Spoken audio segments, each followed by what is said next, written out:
Oke, kita lanjutkan ya. Karena pada saat Doraemon dan Shinchan lagi berada di puncak dan digemari oleh masyarakat luas di Indonesia, justru perusahaan Anda bubar. Lalu waktu itu bagaimana nasib Anda? Ya, waktu itu sebenarnya merasa sedih juga ya, dari teman-teman yang semua cuman ada di Bali lowongan pekerjaan animasi satu-satunya kok bisa pecah gitu. Lalu nasib Anda bagaimana? Anda ikut siapa? Saya harus memutuskan, saya harus ikut siapa gitu.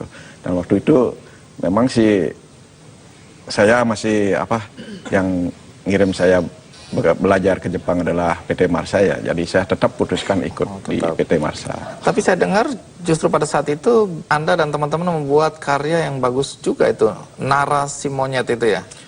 Ya, waktu itu masih PT Marsa, bekerja sama dengan PPFN. Waktu itu ada proyek dari Taman Mini Indonesia Indah, jadi membuat animasi short animasi, setelahnya film pendek mengenai Taman Mini Indonesia Indah yang terdiri dari berbagai macam suku itu yang ada di Nusantara itu diterjemahkan ke dalam animasi seperti itu. Tapi saya dengar akhirnya perusahaan ini juga tutup ya? Akhirnya sama juga. Setelah tutup apa yang Anda lakukan? Ya, kemudian saya balik lagi ke Denpasar dan memutuskan untuk mengikuti PT Marsa tetap seperti itu. Tapi sayang sama juga keadaannya, jadi tutup lagi seperti itu. Kemudian Anda membuat atau mendirikan perusahaan sendiri ya? Ya, waktu itu memang sempat nganggur jadi karena memang animasi tidak ada sama sekali waktu itu yang menggarap. Orang pun masih awam sekali apa itu animasi, tidak kepikiran. Terus? Jadi waktu itu memang sempat nganggur mungkin sekitar setahun ya kalau tidak salah. Dalam situasi seperti itu, saya dengar tetap ada karya yang Anda buat atau Anda betul-betul off, tidak mengerjakan apa-apa? Saya kembali jual lukisan ke art shop, karena lukisan untuk animasi memang tidak ada pangsa pasarnya ya di Bali, apalagi untuk pariwisata. Jadi waktu itu kembali bikin lukisan tradisional Bali, kembali jual ke beberapa art shop di bilangan Ubud seperti itu. Kembali lagi, kemudian Anda akhirnya mengerjakan kembali Doraemon dan Shinchan. Ya. Nah, ini bagaimana? Itu memang kebetulan saya dan kakak waktu itu, daripada seperti ini tidak ketahuan kejelasannya, lebih baik kita mengambil saja pekerjaan animasi, toh kita juga sudah bisa. Nah, waktu itu memang pasarnya di Indonesia sama sekali tidak ada. Oh, jadi waktu itu Doraemon, Shinchan belum masuk ke Indonesia? Sama sekali belum masuk. Nah, terus apa yang Anda lakukan? Jadi kebetulan waktu itu saya masih punya beberapa teman yang di Jepang. Jadi yang waktu magang di Jepang itu, saya hubungi bagaimana kalau misalnya saya buka perusahaan di Bali, kemudian masalah pekerjaan itu Anda yang menyuplai, kemudian tentu saja ada hal-hal yang harus dilakukan, misalnya masalah persetujuan harga dan lain sebagainya. Jadi saya memberikan harga yang sangat miring sekali gitu, untuk pertama kali supaya bisa dipercaya kembali. Jadi tidak semena-mena langsung kontrak, langsung tidak. Terus apa pekerjaan yang diberikan akhirnya? Jadi ada pekerjaan percobaan istilahnya. Ada beberapa lembar, karena biasanya kan ada instruktur dari Jepang waktu masih bekerja di sebuah perusahaan animasi itu di PT Marsa. Jadi setiap melukis, membuat sebuah scene apa gitu, ada yang mengontrol orang Jepang sendiri.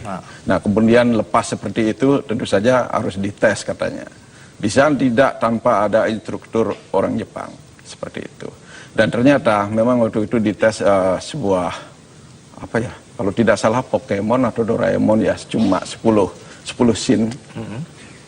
Nah, itu dites itu tanpa ada penjelasan apapun. Terus Anda lakukan? Saya lakukan. Hasilnya? Dan hasilnya sangat memuaskan seperti itu. Oh. Baik. Nah, coba bisakah Anda memperlihatkan apa yang Anda lakukan untuk, atau kontribusi apa yang Anda berikan untuk Doraemon atau Shinchan, nanti Mari kita lihat di layar ini sudah ada. Ya, apa yang Anda lakukan? Ini kebetulan ini yang Doraemon tahun 2013 ya, Cinema. Nah, bagaimana Anda mereka-reka atau mengarang bagian belakangnya? Sudah ada instruksi atau kreasi itu bisa bebas Anda lakukan? Memang kalau sebuah film animasi itu tidak semena-mena semua orang bisa menentukan. Cuman satu orang yang bisa menentukan gambar itu ada di art director. Kemudian apa? Anda memegang alat apa ini? Ini seperti pintu Doraemon ini. Oh. Ini bisa bikin melukis seperti di gambar. Iya, terus? Jadi alatnya cuma ini saja, tidak ada lagi. Jadi ini modal bekerja Anda? Ini modal bekerja untuk menjadi seorang spesialis background. Oh, terus bagaimana Anda bisa mengimplementasikan perintah-perintah yang diminta oleh art director tadi? Di art director itu memang sudah ada berupa storyboard. Jadi di storyboard itu sudah digambarkan hanya sepintas saja. Kalau ini gambar rumahnya siapa? Ini gambar rumahnya Shinchan ini malam hari. Shinchan di malam hari? Iya, jadi jendelanya kelihatan gelap. Gelap. Nah, yang paling susah apa ini kalau bikin latar belakang dari animasi? Kalau yang paling susah bikin latar belakang itu bikin view kota dari atas.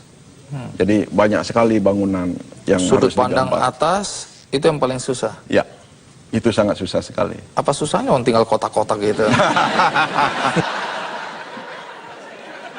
Susah ini? Susah, tapi ya ini memang susah. Kenapa susah? Harus ada imajinasi tentang kota itu atau sudah ada gambaran kasar tentang kota itu? Kalau gambaran kasar, ya. Jadi saya mencari gambaran kasar bagaimana sih kalau misalnya kota hancur seperti itu. Nah, kota ini Anda imajinasi dari mana nih kota ini? Kalau kota ini tidak imajinasi saya. Oh. Jadi sudah diberikan beberapa panduan skate. Iya. Jadi skate itu masih kasar sekali, tidak seperti bangunan seperti ini. Oh, terus Anda menyelesaikannya Ya, menurut imajinasi. kemampuan saya dan Ya. tambahan imajinasi sedikit. Ya. Rata-rata hasil karya Anda dikoreksi atau tidak? Kalau saya yang bikin kebetulan tidak pernah.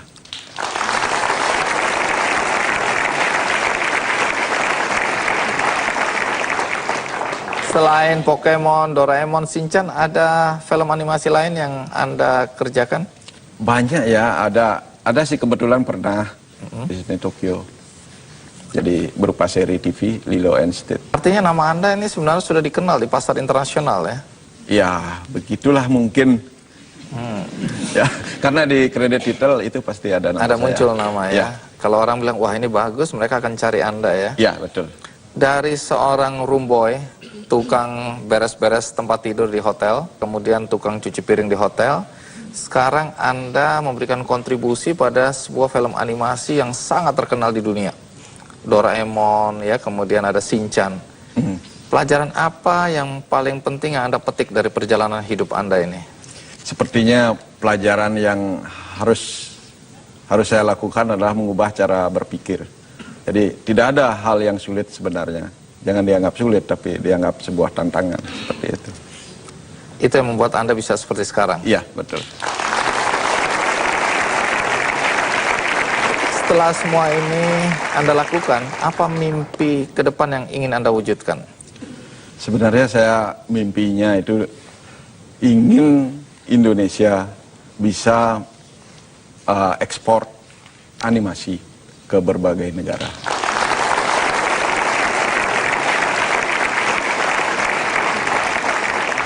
Anda mau mendirikan sekolah animasi dan gratis. Kenapa harus gratis? Kadang-kadang ada persepsi berbeda di anak-anak muda, jadi antara animasi dan desain grafis. Nah, di situ terjadi salah komunikasi. Jadi desain grafis itu dianggap animasi. Ya. Jadi waktu itu saya kepikiran, kasihan sekali uangnya kalau sudah mendaftar dan ternyata tidak sesuai dengan yang seperti yang diharapkan seperti itu. Hanya untuk mengetahui basic saja salah masuk kamar seperti itu. Jadi saya tidak ingin hal itu terjadi dan saya untuk tahun depan memang ingin menggratiskan bagi anak-anak yang berminat di dunia animasi supaya bisa lebih kedepannya ada bekal seperti itu. Jadi ada penerus lah istilah bagi diri saya. Baik, ini cita-cita mulia ya. Ya. Kita doakan bisa sukses. Semoga. Tamu berikutnya adalah tamu yang sejak kecil bermain games bisa sampai 12 jam sehari. Apa yang kemudian dia lakukan dan bagaimana nasibnya sekarang? Ikuti terus Kick Andy.